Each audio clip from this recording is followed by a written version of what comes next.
L'écho des entrepreneurs, le podcast, c'est une aventure. En tout cas, c'est une aventure que l'équipe a démarré il y a quelques semaines. J'ai toujours eu ce truc de me dire ma priorité, c'est ma vie de couple et ma vie de famille globale. Je veux être un bon papa et je veux être un bon mari.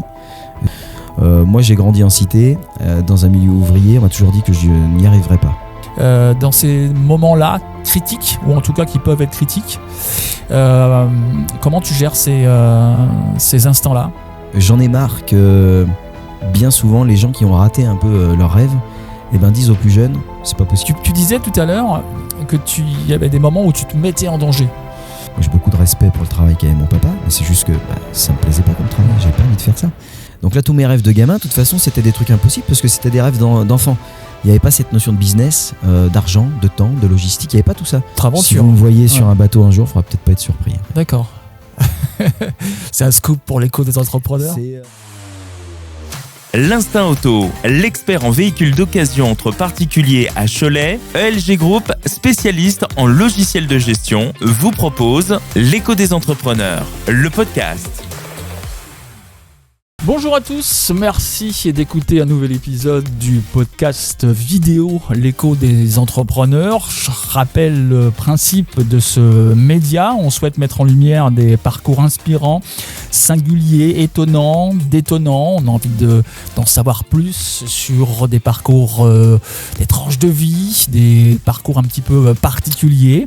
Je vous invite à aller voir les autres épisodes sur notre chaîne YouTube, L'écho des entrepreneurs. Sur notre site internet, vous pouvez aussi nous écouter en streaming sur Deezer ou encore Spotify. Alors, l'écho des entrepreneurs, le podcast, c'est une aventure. En tout cas, c'est une aventure que l'équipe a démarré il y a quelques semaines. Et bien justement, l'aventure, on va en parler avec notre nouvel invité. Il s'agit de Pascal Pavy. Bonjour Pascal. Bonjour. Alors, on se tutoie, on se vous voit ? On va se tutoyer ? On va se tutoyer. Alors, on ne se connaît pas du tout. Non. Non. C'est aussi ça l'intérêt de ce genre d'émissions et d'épisodes, c'est que je découvre aussi des aventures, des parcours, et le tien est pour le moins époustouflant. J'ai juste une question d'entrée. Ça a démarré comment tout ça ? Oula. La première question est intéressante. La première question d'entrée. En fait, depuis que je suis tout petit, autant que je peux me souvenir, j'ai toujours voulu être aventurier. Ouais. Je suis né avec ce truc, pourtant je suis né à Cholet, donc va savoir pourquoi. Loin de la montagne, loin de la mer. Depuis tout petit, j'ai cet amour pour la nature. Je passais mon temps à faire des cabanes dans les arbres et à regarder surtout le haut du globe. Voilà, toutes les parties blanches, l'Arctique, l'Antarctique, toutes ces zones-là me plaisaient énormément. Et j'avais déjà un peu plus le regard par la fenêtre, dans la classe, plus que sur le tableau noir avec la craie à l'époque. Donc ça a commencé naturellement comme ça, tout simplement, depuis le départ, un amour pour la nature et puis pour les grands espaces, quoi. Alors comment ça se passe, ce parcours-là ? Comment ça se dessine ? On ne devient pas aventurier comme ça du jour au lendemain ? Non, il n'y a pas d'études pour ça déjà, il n'y a pas de bac pro aventure, à mon grand désespoir d'ailleurs.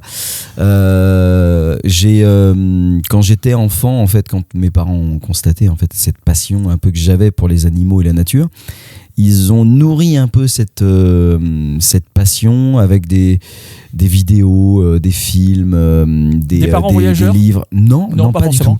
Je suis d'un milieu très humble, voilà. Mon papa était ouvrier à l'usine, ma maman était mère au foyer, s'occupait de nous, et j'ai grandi dans ce qu'on appelle un quartier populaire. C'est peut-être ça aussi le quartier populaire, parce que c'est la mixité sociale aussi. Et moi, quand j'étais gamin, j'aimais bien manger, par exemple. Donc tu vois, j'avais l'option de manger africain, marocain, tout ça chez les copains, et j'étais assez fasciné de voir leur culture. Donc c'est peut-être un peu de ça aussi qui m'a donné cette envie de voyager. Et mes parents, tout simplement, à travers ces livres et à travers ces films, ont entretenu cette petite flamme que j'avais. Et puis je suis tombé amoureux en fait des premiers films de Nicolas Vanier quand j'étais petit, que je regardais en boucle. Et j'ai commencé à lire ces livres quand j'étais gamin. Et on m'a dit que c'était pas un métier. Et en fait, lui, il m'a montré qu'il réalisait ses rêves et qu'il en faisait un métier. Et que c'était un métier qui avait l'air d'être vachement cool. Et je suis parti de ce constat-là, en fait. Et tu as frappé à sa porte. Comment tu as fait pour Alors un jour j'ai frappé à sa porte. Parce qu'on va le rappeler, on en reparlera peut-être un petit peu tout à l'heure, mais c'est un parrain. C'est Nicolas devenu Vanier. mon parrain. Ouais, c'est devenu mon parrain d'aventure. Et c'est autant un parrain que je dirais qu'un conseiller technique. Ouais. Pour moi aujourd'hui, c'est une belle réussite, je dirais. C'est pas une fierté parce que le mot est peut-être un peu fort, mais en tout cas, je suis extrêmement honoré qu'aujourd'hui, ils me soutiennent, ils m'aident et puis qu'ils m'envoient des messages aussi sympathiques quand je prépare mes expéditions. D'être motivé par celui qui t'a donné l'envie en partie de voyager, c'est quand même intéressant, c'est quand même pas mal.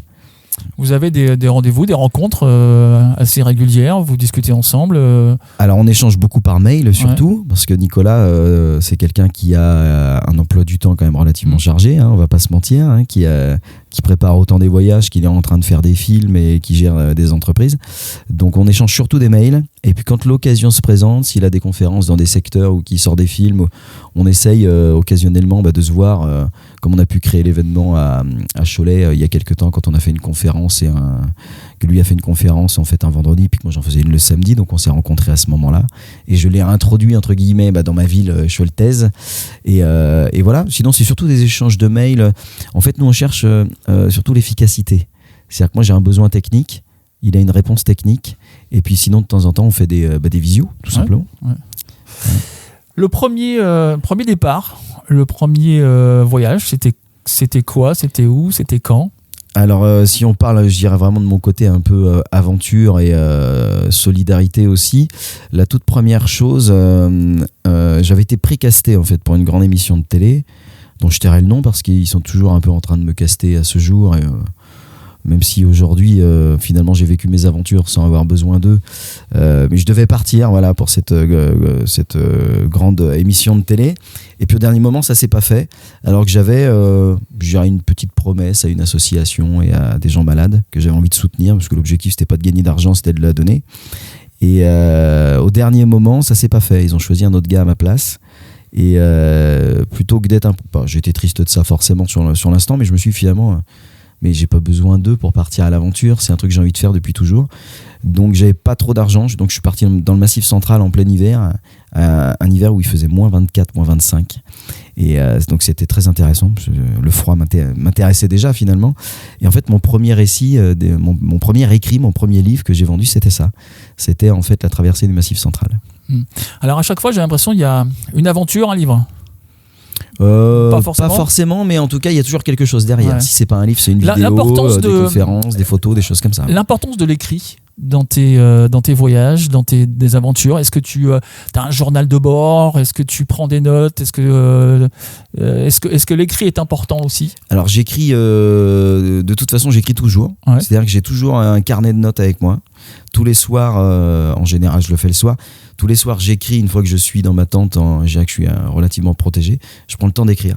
Alors c'est pas des belles phrases, c'est plutôt une espèce de brainstorming de ma journée pour ne pas oublier, et en plus de ça je suis toujours parti avec des appareils photo et des caméras. Donc les appareils photo et les caméras au départ c'était pour moi, pour que quand je rentrais justement pour écrire, parce qu'au départ je voulais juste écrire des récits de voyage, j'ai le carnet, les photos et en même temps les vidéos pour me replonger vraiment dedans et m'enfermer, c'est-à-dire que quand j'écris je m'enferme pendant des semaines, on me voit pas. De 8h le matin jusqu'à 20h le soir, je suis enfermé, j'écris. Et donc j'ai toujours fait les trois. Et puis au fur et à mesure, j'ai sorti des récits de voyage, mais j'ai aussi sorti des photos. On a fait des vernissages photos. Et puis après on s'est dit finalement tiens, on va peut-être faire un film avec ça. Et puis aujourd'hui je fais les trois tout simplement. J'utilise tous les supports aujourd'hui. Est-ce que tu as eu une période quand même de travail classico-classique ou assez rapidement t'es parti dans l'aventure? Non, alors je suis parti très vite dans l'aventure, mais au départ je voulais avoir la sécurité financière, et puis je voulais surtout réaliser mes rêves de gosse. C'est-à-dire que toutes les expéditions que je fais, ce sont des rêves d'enfant. Enfant, ma maman vers 8-9 ans déjà, justement, elle m'offre un petit carnet et elle me dit t'es un grand rêveur, faut pas que tu les oublies quand tu seras grand. Écris-les, note-les, dessine-les, fais ce que tu veux, mais utilise ce carnet parce que plus tard, tu en auras peut-être besoin. Et ce carnet-là, jusqu'à mes 40 ans, donc là, je suis rentré il y a une semaine de ma dernière expédition. C'était ma dernière expédition d'enfant, concrète. Le carnet est ficelé, terminé là. Ça veut dire que dans ce carnet, tu as noté tous tes rêves? Tous mes rêves de gosse ont été notés dans ce carnet. Et donc tu as de 8 à 16. Et à 40 ans et 3/4 là, parce que j'ai bientôt 41. Et mes rêves sont enfin, je dirais, mes rêves de gosse ont été réalisés en intégralité. Donc ce carnet-là m'a suivi un peu toute ma vie, mais étant donné que moi j'allais imposer en fait mes idées, mes projets à des sponsors et que c'est pas eux qui allaient me dire tiens nous on veut que tu ailles là ou là, non, moi je savais exactement ce que je voulais faire. Je me suis dit bon bah déjà faut que j'apprenne à vendre mes idées, mes projets. Donc en fait je suis parti dans le commerce, j'étais apprendre à me vendre finalement. Et puis j'ai découvert aussi que le commerce me plaisait et que je pouvais en faire une activité. Donc tout simplement j'ai cumulé les deux, mais pendant plus de 20 ans. Donc j'ai été de stagiaire jusqu'à directeur de magasin pour des grandes marques de sport. Donc j'ai réussi, je dirais, les deux carrières en même temps. Ça fait partie des choses qu'on m'a dit qui étaient impossibles. On m'a dit il faudra faire un choix, l'un ou l'autre. Moi je me suis dit je fais mon choix et justement je vais faire les deux. Et je vais faire les deux à fond et ça va fonctionner. Force est d'admettre que ça a plutôt pas trop mal marché. Ça veut dire une fois par an au moins l'organisation d'une aventure ou... Plutôt une fois tous les 2 ans. Ouais. Parce que je mettais du temps quand même à créer, je dirais, tout ce qui était logistique, physique, entraînement physique, puisque mes défis étaient pas les mêmes, donc j'avais pas les mêmes aptitudes. Donc il fallait que je me prépare. J'ai fait un jour 125 km sans m'arrêter. J'avais jamais fait de marathon. Là, j'allais en faire 3. Donc, il fallait que je me prépare. Donc, ça a pris plus d'1 an de préparation physique. Et en même temps, il faut trouver les sponsors. Il faut commencer à créer les cagnottes, ce genre de choses. Donc, moi, je mettais plus d'1 an. Et puis, étant donné que quand je rentre, j'écris un récit de voyage, je produis des choses, et ben, il y a une année derrière où j'ai une année de travail. Donc, c'est pour ça que je fais ça tous les 2 ans. Et là, je pense qu'aujourd'hui, je vais faire ça tous les ans, maintenant. Avec la vie de famille qui entre en jeu maintenant. Avec la vie de famille. La différence, c'est qu'aujourd'hui, là, à ce jour, je suis aventurier professionnel à plein temps. Je ne fais plus que ça. Ouais. Enfin, déjà ça, on va dire que c'est déjà pas mal. Et qu'à côté, oui, évidemment, je suis un mec banal. Je vis pas dans une grotte. Les aventuriers ont aussi des vies. Et moi, j'ai la même femme depuis 22 ans, ce qui apparemment est une victoire quand tu fais ce métier. Donc, j'en suis très fier. Et puis elle m'aide beaucoup, surtout. Voilà, elle m'aide aussi à corriger les livres. Elle est partie intégrante vraiment de toutes mes aventures. Et puis mes enfants, voilà, Jade qui a 13 ans et puis Logan 7 ans. Alors comment on lit ça ? Parce que c'est pas évident de partir. Là, t'es parti pendant un mois loin. Plus, ouais. La technologie fait que y a la possibilité d'être plus facile, d'être en visio, ouais. Voilà, de se voir. Mais malgré tout, la présence n'est plus là des enfants, de ton épouse et vice versa. Comment ça se gère ça ? Moi, quand je suis en expédition, je suis loin de tout, c'est vrai. Maintenant, avec les années, c'est vrai qu'on s'y fait peut-être un petit peu, même si le manque est toujours présent. Mais surtout, il y a quand même un danger relativement permanent dans ce que je fais en général. Donc, j'ai pas trop le temps de réfléchir à ce genre de choses. Je suis concentré sur le moment présent, sur ce que je vis à l'instant T. Et ça, je crois que c'est une force et c'est quelque chose que je fais moi dans la vie de tous les jours. C'est que moi, je vis l'instant présent. Je pense pas au passé et encore moins au futur. Parce que le futur dépend finalement de ce que je vais décider maintenant. Et le passé, c'est déjà trop tard. J'ai d'autres choses à faire. Donc en vivant dans le présent, moi, ça m'aide à chaque fois à vivre un peu mieux les choses. Et puis pour mes enfants, c'est vrai que c'est un peu plus facile depuis quelques années parce que les réseaux Internet font que c'est un peu plus simple d'envoyer ne serait-ce qu'un petit message. Il y a encore quelques années, quand je partais au fin fond de la Sibérie, je pouvais même pas avoir de téléphone, sinon j'étais considéré comme un espion et en gros c'était quand même un peu compliqué pour moi de rentrer à la maison et de toute façon il n'y avait pas de réseau. Donc ça c'est très très récent, je dirais que ça fait que depuis 2022 que j'ai un téléphone satellite en cas d'extrême nécessité et que je peux contacter ma famille et c'est ce qui fait qu'aujourd'hui en fait vous pouvez me suivre pendant que je suis en expédition sur les réseaux sociaux. J'ai une équipe qui est dédiée à ça dès que je le peux, donc il n'y a pas d'horaire. Avec moi, tu n'as pas d'horaire. Quand tu collabores avec moi, tu peux recevoir les photos et les messages à 3h du mat parce que c'est le moment où je peux, où j'ai du réseau, comme tu peux les recevoir à 2h de l'après-midi. Donc ça, c'est un peu chiant, ça, je pense, pour les gens qui sont là. Tes premières aventures, c'était solo ? Enfin, je veux dire, tu n'avais pas de famille autour ? Non, j'ai toujours eu... j'ai connu ma femme, j'avais 18 ans. Ok, d'accord. Voilà, donc là, je vais en avoir 41. Ouais. Donc elle a vu le Pascal... évoluer, voilà. Donc elle est pas née, elle savait que j'étais passionné d'aventure, mais elle m'a vu évoluer dans ma profession et dans mon activité. Elle a toujours été à fond avec moi, même si c'est pas tous les jours facile de vivre avec un gars comme moi, puisque j'ai une vie un petit peu à part. J'estime être quelqu'un de bien, mais en effet il y a des moments où je suis pas là, donc tout le monde ne supporterait peut-être pas ses absences, mais c'est très important pour moi. D'ailleurs c'est pour ça que je pars pas 3 fois dans l'année ou que je pars pas 6 mois. J'ai toujours eu ce truc de me dire ma priorité c'est ma vie de couple et ma vie de famille globale. Je veux être un bon papa et je veux être un bon mari. Donc ça passe par des négociations. Et puis là, je sais que je peux partir, tu vois, 2 mois. Jusqu'à 2 mois, c'est gérable. Après, pour ma vie de famille, pour mes enfants, ça devient plus compliqué. Donc la décision de mes expéditions et de mes voyages aujourd'hui se font un petit peu aussi par rapport à ça. Quel regard tes enfants ils portent sur tes aventures? J'imagine que un papa aventurier, c'est quand même pas banal. Je crois que ça dépend de l'âge, certainement. La Logan aujourd'hui, en plus, je vais dans des milieux polaires. Je vais voir le Père Noël à chaque fois. Donc, je suis d'ailleurs, j'ai officiellement postulé pour être son remplaçant. Donc, je comprends. Je suis un peu trop jeune encore, mais bon, dans quelques années, on va voir. Pour l'instant, il y a un peu le syndrome du papa héros. Je crois que pour lui, il pense que je suis capable de tout, que tout est possible. Et ça tombe bien parce que c'est un peu le message que j'ai envie de leur passer à mes enfants. C'est que moi, j'ai grandi en cité, dans un milieu ouvrier. On m'a toujours dit que je n'y arriverais pas. Et on m'a toujours dit que c'était pas un métier, que j'étais pas né dans le bon milieu, que j'étais trop petit. Il y a des milliards d'excuses à trouver pour dire aux gamins, non, fais plutôt un job normal, fais comme ton père. Moi, j'ai beaucoup de respect pour le travail qu'avait mon papa, mais c'est juste que ça me plaisait pas comme travail. J'avais pas envie de faire ça. Donc, moi, mon objectif, c'est de leur montrer que tout est possible aujourd'hui, mais que par contre, ça nécessite de la détermination, de la constance, donc de l'entraînement et tout ça, et de l'envie. Et qu'avec ça, on fait des grandes choses. Ça doit être drôle aussi, en rentrée septembre à l'école, quand il faut remplir la petite fiche et qu'on demande la profession du papa et qu'on met aventurier. L'avantage, c'est qu'il y a les deux. C'est-à-dire que j'étais jusqu'à il y a 1 an, j'étais directeur de magasin en même temps qu'aventurier. Donc, ma grande qui a 13 ans, maintenant on vit en plein milieu de la nature, en campagne, dans une ferme, où il y a de l'espace. Et je lui ai dit dans son collège, tu mets directeur de magasin, comme ça ils vont pas t'embêter. Parce que sinon, en général, je suis obligé de faire des conférences dans le mois qui suit. Et c'est son monde à elle, c'est pas le mien. Donc, même si j'interviens dans toutes les écoles, finalement, la seule école où j'interviens pas, c'est dans le collège de ma fille, où je ne veux pas intervenir. Par contre, pour Logan, Logan, non, papa, il est aventurier.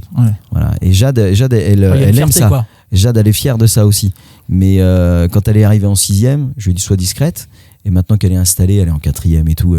Tout le monde, de toute façon, tout le monde le sait. Au bout d'un moment, ça se sait quand même relativement vite. Il y a toujours un des élèves qui finalement me suit et fait le rapprochement avec le nom de famille ou... Voilà, j'ai pas pris un nom d'emprunt. Moi, je suis pas une vedette, quoi. Donc non, ils sont fiers de ça. Et heureusement, parce que si un jour ça devenait pesant, je me poserais des questions. Avec l'envie de faire comme papa ? Mon fils a envie de voyager. Ma grande, elle, par contre, elle se rend compte des efforts que ça nécessite, de l'état dans lequel je me mets pendant mes entraînements, et puis aussi, il voit à quel point je rentre fatigué et parfois blessé aussi. Donc eux, ils voient la réalité, ils voient pas que ce qu'on met sur les réseaux sociaux, quoi. Donc mon petit, lui, par contre, voit encore que le côté tout est possible. Ma grande a compris un petit peu les sacrifices que ça pouvait engendrer parfois et le danger dans lequel je me mettais. C'est-à-dire qu'aujourd'hui, quand je pars, elle a autant peur que sa maman, contrairement à mon petit qui encore pense que je suis un surhomme et que je vais tout systématiquement réussir. Donc mon petit veut voyager, veut partir à l'aventure. Ma grande veut voyager avec moi, mais plus confortablement. Puis elle a bien raison. L'Instinct Auto, l'expert en véhicules d'occasion entre particuliers à Cholet, ELG Group, spécialiste en logiciels de gestion, vous propose l'Écho des entrepreneurs, le podcast. Pour faire un petit tour sur ton site internet et par rapport à ce que tu me disais en début d'émission, je comprends mieux la phrase. Vivre ses rêves, c'est accepter de faire et de tenter ce que tout le monde jugera impossible. C'est vraiment ton leitmotiv. Oui, parce qu'en fait, depuis le départ... Encore aujourd'hui. Oui, parce que de toute façon, à chaque fois que je fais quelque chose, en fait, ça devient même un truc que j'observe. C'est-à-dire que si on me dit « Ah oui, c'est normal, ce que tu vas faire, c'est normal », je me dis « Ah, le projet est peut-être pas bon. Tu vois, l'idée est peut-être pas bonne. » Donc là, tous mes rêves de gamin, de toute façon, c'était des trucs impossibles parce que c'était des rêves d'enfant. Il n'y avait pas cette notion de business, d'argent, de temps, de logistique. Il n'y avait pas tout ça. Il y avait « je veux faire ça ». Donc il n'y avait pas tout ça. Alors qu'un rêve d'adulte, c'est vachement plus réfléchi. Tu te dis combien... Ah, attends, là aujourd'hui, je suis papa. Faut pas que je parte plus de temps. Financièrement, faut que je monte le projet. Donc, tu vois, on a plein de trucs qui font que le rêve a moins de saveur. Donc... on m'a toujours dit de toute façon que c'était pas possible. À chaque fois que j'entreprends un nouveau projet, un nouveau truc, on va toujours me dire ouais mais attends, mais il y a ça, c'est impossible, tu peux pas le faire. Il y a ça, il y a le Covid, il y a là-bas il faut tel truc, il faut tel machin, tu peux pas partir avec ton chien. Puis là je suis parti avec un cocker anglais. Voilà, c'est un contre-pied total, c'est loin d'être un husky de Sibérie, mais il est parti avec moi au cercle polaire, il est rentré en pleine forme. Moi en fait on me donne, toute ma vie on m'a donné les problèmes et moi mon objectif c'est de trouver les solutions. Un exemple concret, comment un Choletais va s'entraîner pour subir des températures à moins 30, moins 40 degrés. Sur le papier, tu te dis, c'est pas possible. Puis finalement, aujourd'hui, un de mes partenaires, un de mes plus gros sponsors, il a des tunnels de congélation, c'est son métier. Voilà. Et il m'ouvre les tunnels de congélation, les frigos géants qui sont à moins 38 degrés, je vais m'entraîner dedans. Ça, tu passes du problème, temps dans les... solution. D'accord. Voilà, je vais tester mon matériel. Ouais. Et puis aussi, maintenant je sais comment moi je réagis face au froid avec les années, mais je vais tester mon nouveau matériel quand je pars, les caméras aussi, tous ces trucs-là, pour être sûr que ça, être sûr en tout cas, essayer d'être le plus sûr possible que ça va le faire, et que les blousons par exemple vont supporter le choc. Donc j'en ai marre que bien souvent les gens qui ont raté un peu leur rêve, disent aux plus jeunes, c'est pas possible, c'est pas parce qu'ils n'ont pas réussi quelque chose qu'il faut empêcher le gamin qui a un rêve, qui essaye de monter quelque chose, de l'étouffer dans l'œuf. Faut le laisser entreprendre les choses. Quand bien même le projet, la finalité du projet ne se fait pas. Rien que le chemin pour accéder à tout ça, c'est déjà une aventure. Et t'apprends déjà énormément de choses. Donc si un jour je monte un projet, je rencontre des gens, je fais des choses et qu'au final le projet ne se termine pas comme il doit se terminer, c'est pas le plus important. L'arrivée aujourd'hui, c'est pas ce que je vais chercher là en priorité. Mais tout le cheminement pour y arriver, et puis l'aventure en elle-même, son début et tout son cheminement, c'est ça l'aventure, c'est ça la vraie aventure. L'arrivée finalement, qu'elle se fasse à un point A ou à un point B, tout le monde s'en fout. Le seul qui s'en fout pas finalement, c'est moi. Ça veut dire que l'aventure, en fait, elle commence pas quand tu mets ton premier pied au fin fond de la Sibérie ou au cercle polaire. En fait, l'aventure, elle commence quand tu décides de te lancer dans le projet. Ouais, c'est ça, parce que moi, je repars à zéro à chaque fois, puisque on met des cagnottes en ligne et tout pour la lutte contre le cancer de l'enfant. Je garde pas d'argent de mes sponsors, de mes partenaires. Tout ce qui me reste, je le redonne systématiquement en plus de la cagnotte qu'on récolte. Donc, je repars toujours à zéro. Et puis les projets sont toujours vraiment des même s'il y a un fil rouge quelque part avec le Grand Nord, mais c'est toujours des projets très différents les uns des autres, qui nécessitent un matériel différent, un entraînement différent, une logistique différente. Donc je repars toujours à zéro, et à chaque fois, maintenant, on me dit moins que c'est impossible, parce qu'à force de revenir et puis de dire je l'ai fait, et puis on le voit à travers les livres, tout ça, maintenant c'est presque même un peu l'inverse parfois, c'est-à-dire que certains sponsors ou les gens qui me suivent depuis longtemps pense que je vais forcément y arriver tout le temps. Donc c'est presque une pression que j'avais pas avant. En tout cas elle est différente, puisqu'aujourd'hui je me dis faut pas que je déçois, faut plus que je déçois, parce que maintenant j'ai des gens qui me suivent, et faut pas que je déçois aussi les enfants qui me suivent, qui sont malades et qui eux n'ont pas choisi, tu vois, d'être dans ce cas-là. Moi j'ai choisi de me mettre dans le dur, donc quelque part maintenant je me dis que j'ai pas le droit de pas y arriver. Quel que soit ce qui va m'arriver, faut que je rentre avec des belles images, avec quelque chose pour faire rêver les gens. Ça a un petit peu changé, mais sur le papier au départ on me dit encore régulièrement que c'est pas possible. Mais c'est ça qui te motive. Oui, disons que maintenant c'est une habitude. Alors ça s'appelle l'écho des entrepreneurs. Ma petite question par rapport à ça, la préparation de tes aventures, aller chercher alors mécénat ou sponsor, je sais pas trop.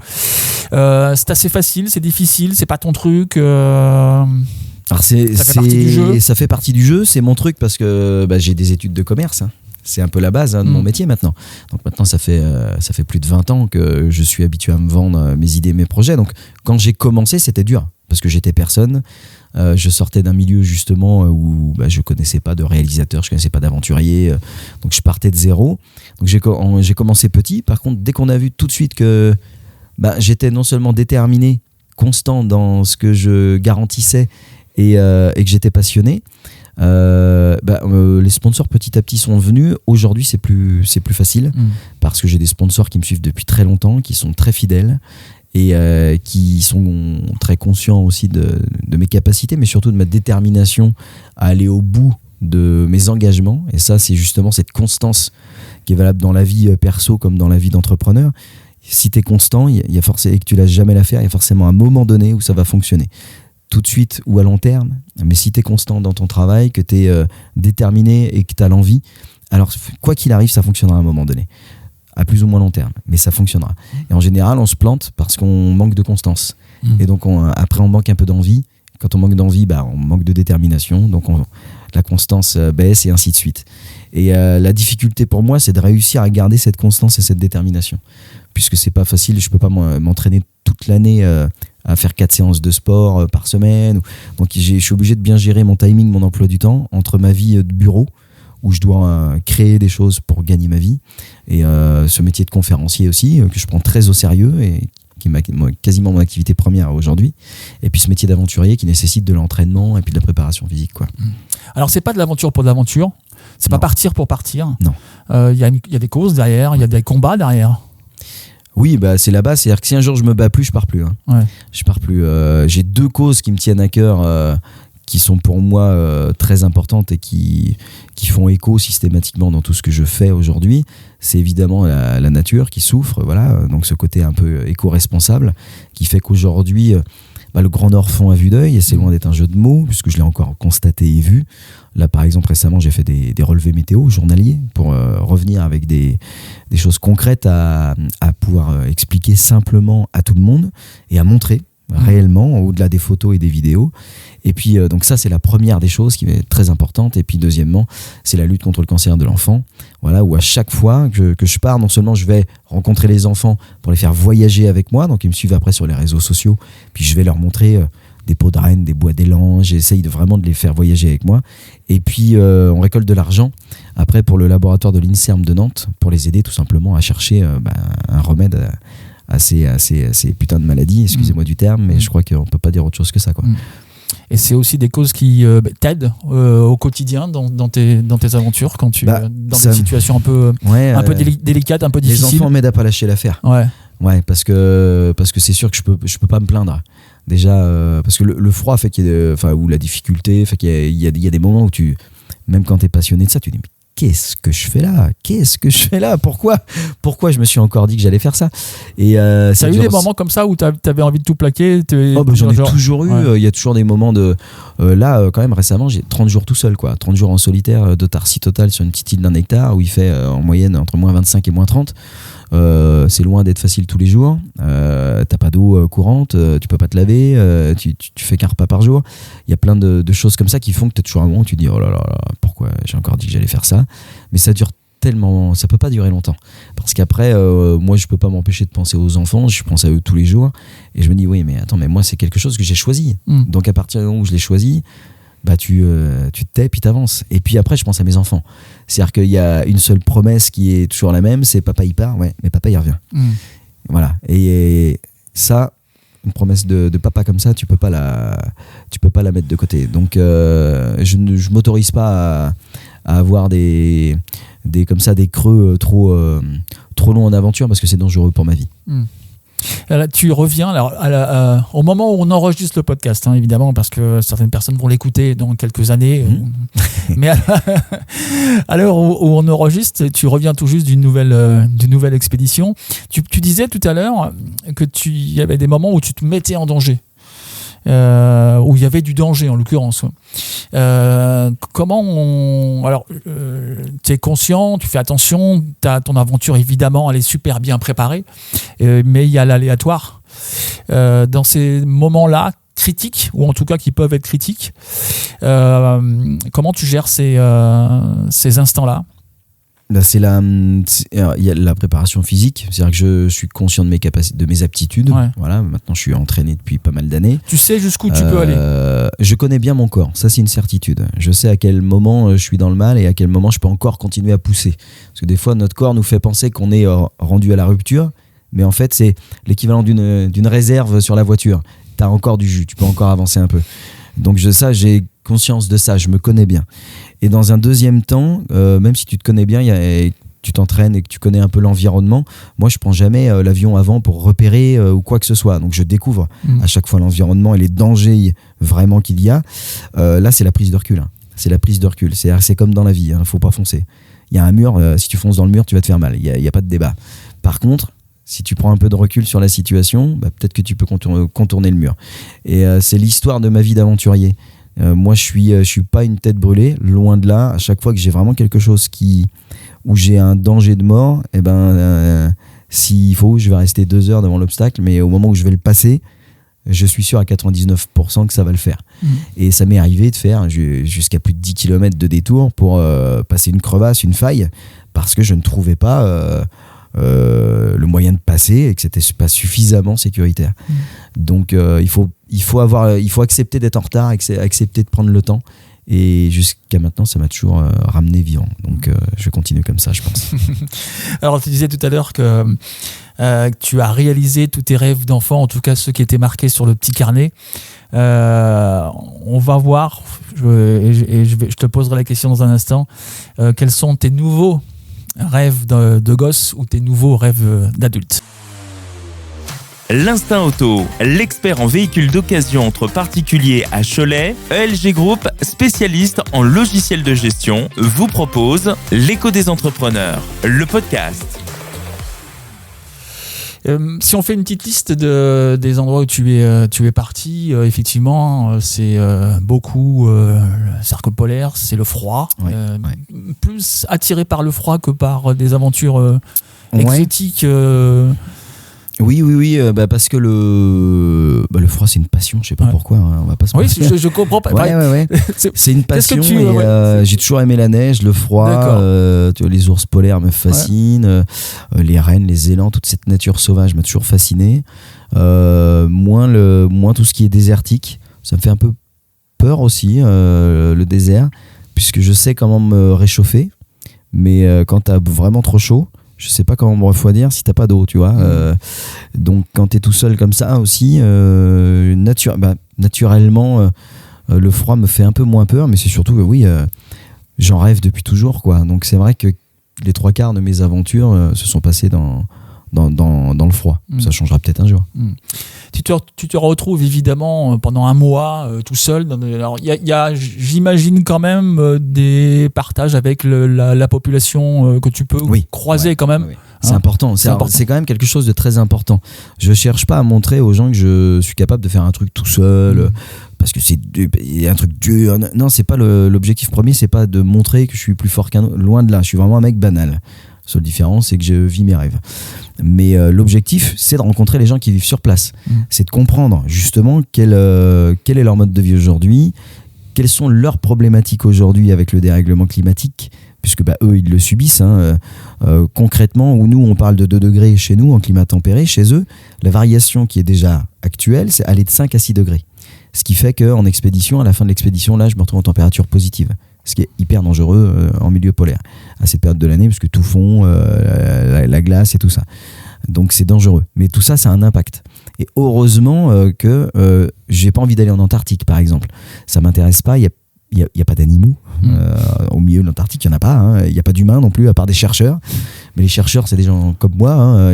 Voilà, donc ça m'intéresse pas. Moi, j'ai besoin de voir la faune et la flore et puis de rencontrer les humains qui vivent là-bas. C'est hyper important. Depuis le temps que tu pars, que tu vas dans ces endroits-là, grosse inquiétude sur ce qui arrive par rapport à ça, par rapport au dérèglement climatique. Ah là, on ne pourra pas dire le contraire. Oui. J'aimerais revenir toujours... j'essaye d'être un mec positif. Parce qu'il faut l'être, on n'a pas le choix, on ne peut pas juste rentrer pessimiste et balancer des missiles, même si quand je rentre, je suis obligé de le faire, puisque c'est un constat. Mais ce qu'on peut se dire aujourd'hui, moi en tant que papa, par exemple, je peux me dire, mon enfant, s'il a envie d'aller dans le Grand Nord quand il sera grand, il ne verra pas du tout ce que moi j'ai eu la chance d'observer aujourd'hui. Ça, c'est un fait, c'est un constat.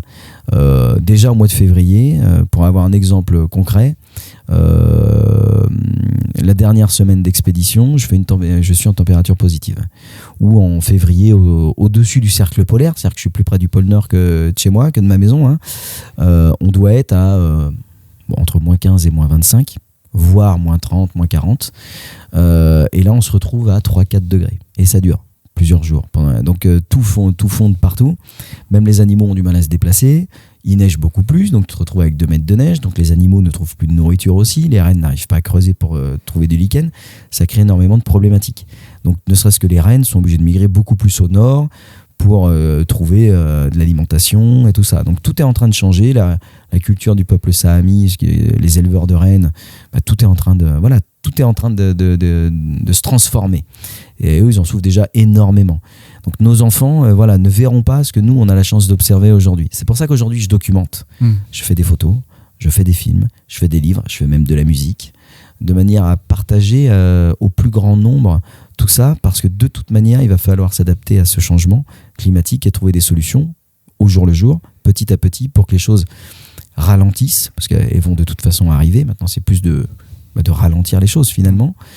Et c'est un constat, et je me sens utile en revenant, parce que j'ai pas d'étiquette politique, moi, c'est pas mon truc, ça m'intéresse pas. Je suis pas une star, je suis pas, j'estime être un mec suffisamment banal. Donc je sais que moi, on m'écoute, parce que je suis comme vous, on est les mêmes. La seule différence, c'est que moi, je monte pour faire des constats, et que je reviens avec ces constats-là et que je les partage. Et après, chacun en tire ses conclusions. De toute façon, tu peux en tirer qu'une, il n'y a pas de débat. Maintenant, en France, on est quand même 3 Français sur 4 à être conscients du dérèglement climatique, à faire des efforts. Donc, faut pas se dire, il en reste encore un quart quand même qui a toujours pas compris. Non, les 3/4 des gens font des efforts. Donc, il faut voir ça aussi, ce truc-là aussi. En conférence aujourd'hui, quand je fais des conférences, les 3/4 des gens, ils sont déjà hyper conscients et hyper avancés en termes d'éco-responsabilité, même des fois bien plus que moi. Donc, voilà. Et après, c'est un chemin à prendre. L'idée, c'est de prendre un chemin plus vertueux, petit à petit, sans avoir un sentiment de faire des efforts astronomiques. Moi, j'ai une vie heureuse, et puis pourtant, j'essaye de faire des efforts éco-responsables tous les jours. Et j'ai une vie super, super sympa. Quel est le moment que tu préfères entre la vie in situ dans ton aventure au bout du monde, et ces moments de partage à ton retour comme conférencier dans les écoles? J'aime profondément les deux, parce que j'ai besoin des deux pour me nourrir. Je me considère un peu je suis un peu comme un funambule.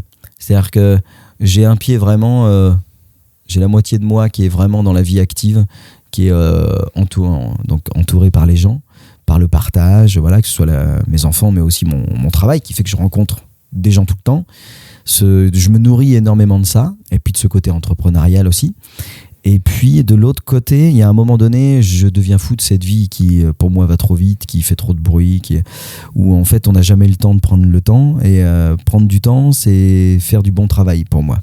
Le toujours plus vite, toujours plus fort, toujours plus productif, ça tue les gens, mais au final ça sert pas à grand chose pour moi. Ça sert à rien. Donc j'ai besoin à un moment donné de ce recul, où là du coup je prends un vrai recul sur un peu la vie d'aujourd'hui, et je me mets le temps d'un mois et demi en retrait de ce monde, et ça me fait du bien. Ça me remet un peu les pendules à zéro, si tu veux. C'est un peu le truc. Et ça me permet de revenir plus heureux, plus enclin aussi à recommencer, à revenir dans cette vie-là, et à refaire moi aussi un peu du métro boulot dodo, puisque ça fait partie de la vie, mais à l'accepter un peu mieux. Parce que moi, c'est quelque chose que je finis par subir quand même. J'ai besoin de fuir de temps en temps, un petit peu. J'aime bien l'expression, j'ai besoin de fuir de temps en temps. Après, ce que j'aime bien dire, c'est, parce que c'est même si c'est un peu une fuite parfois, partir à l'aventure, c'est pas fuir, mais se retrouver. C'est qu'en fait, je me perds dans ce monde-là. Je me perds. J'ai peut-être l'impression de ne pas être à la bonne époque. Ouais, c'est ça. De temps en temps. C'est la question que j'allais te poser. Tu as l'impression de ne pas être à ta place ici, là? Je suis pas, mais pas toujours. Des fois, je me sens profondément à ma place quand je suis en conférence, en entreprise, où je me sens profondément à ma place, parce que là, on a le temps d'échanger. Mais ce temps-là, c'est un discours bizarre pour dire à un ancien directeur de magasin qui a eu des objectifs, qui a géré des équipes. Mais j'ai toujours géré mes équipes comme ça, avec passion et avec respect, en leur disant, t'as fait une erreur, c'est pas grave. On va la corriger, on va comprendre pourquoi tu l'as fait, de manière à pas la reproduire. Tu verras que la prochaine fois, ça ira mieux. J'ai toujours eu, tu vois, une notion un peu différente du management, de l'entrepreneuriat. Et avant de penser à l'argent, finalement, moi, je pense d'abord avec les tripes et après avec le cerveau. Et en réunissant les deux, on arrive à faire quelque chose de pas mal.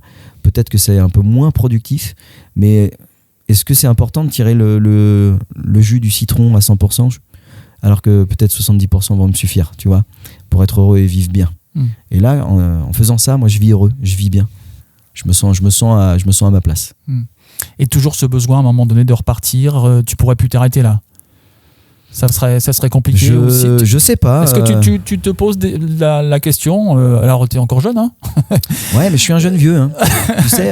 Même si on peut poursuivre les aventures. Je suis un jeune vieux ou un vieux jeune. Hein. C'est vrai que ça dépend. Tout est une question de point de vue. Bien sûr. C'est une question d'interlocuteur. C'est ça. Quand je vais voir les ados, je suis vieux. Ouais. Quand je suis plus en tant qu'entrepreneur, je suis un jeune vieux.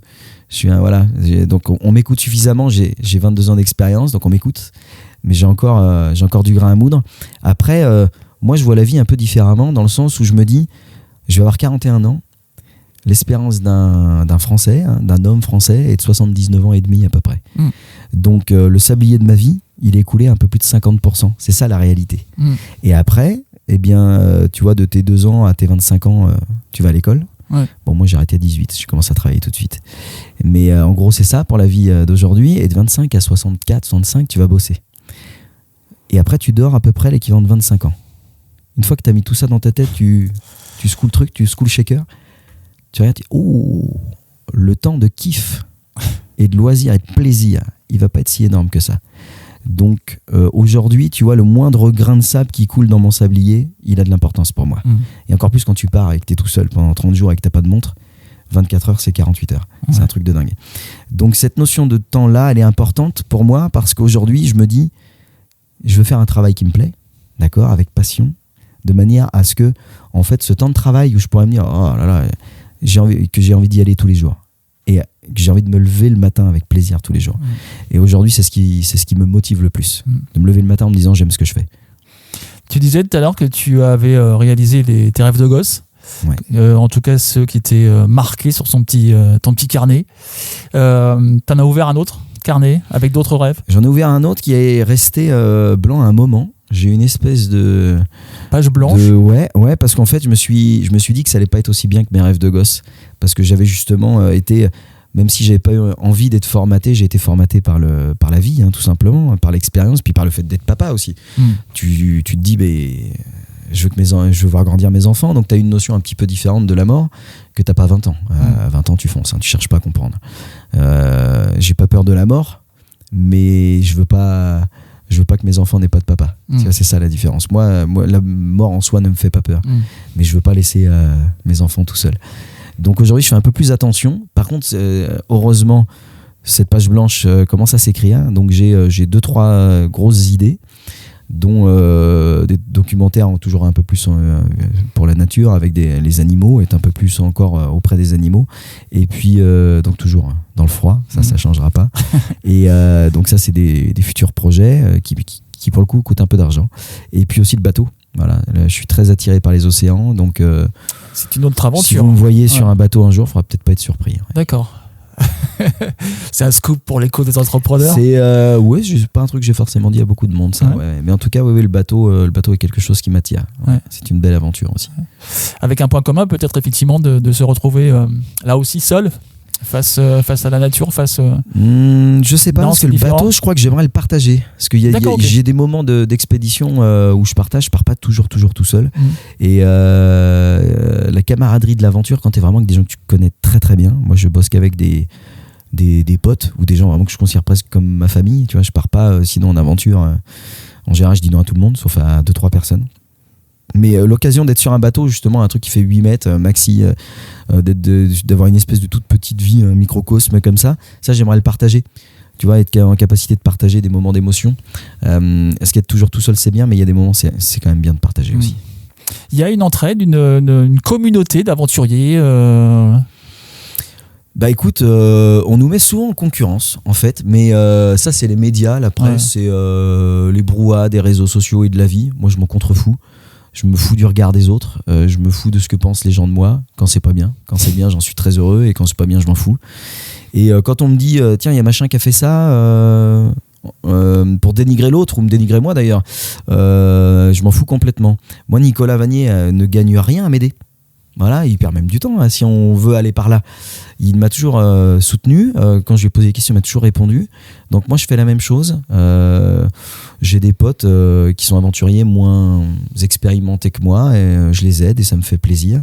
Et puis on se donne des tips et des infos et des idées. On partage. Moi, je suis dans cette notion-là. Il y en a certainement qui sont pas dans la même notion que moi, mais c'est pas grave. Ces gens-là, je les rencontrerai peut-être pas, quoi. Tant pis. Ben merci pour le voyage, Pascal. Avec plaisir.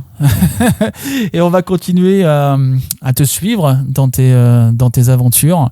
Un grand merci en tout cas, ça fait du bien de pouvoir partir même avec simplement la voix ou la vidéo avec toi.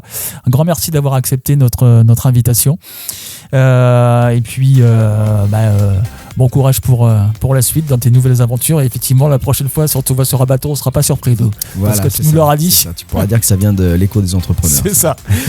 Merci beaucoup à toi. Merci à Sabrina, à Sen, Hugues. Et puis à tous nos partenaires qui font que l'écho des entrepreneurs existe. Et je rappelle encore une fois, vous pouvez nous suivre sur notre chaîne YouTube. Abonnez-vous. Et puis venez nous écouter aussi sur Spotify, sur Deezer. Là aussi, abonnez-vous. Et puis partagez surtout l'écho des entrepreneurs. Et puis le site internet l'écho-des-entrepreneurs.fr. Merci beaucoup Pascal. Et puis bonne aventure. Merci, à bientôt.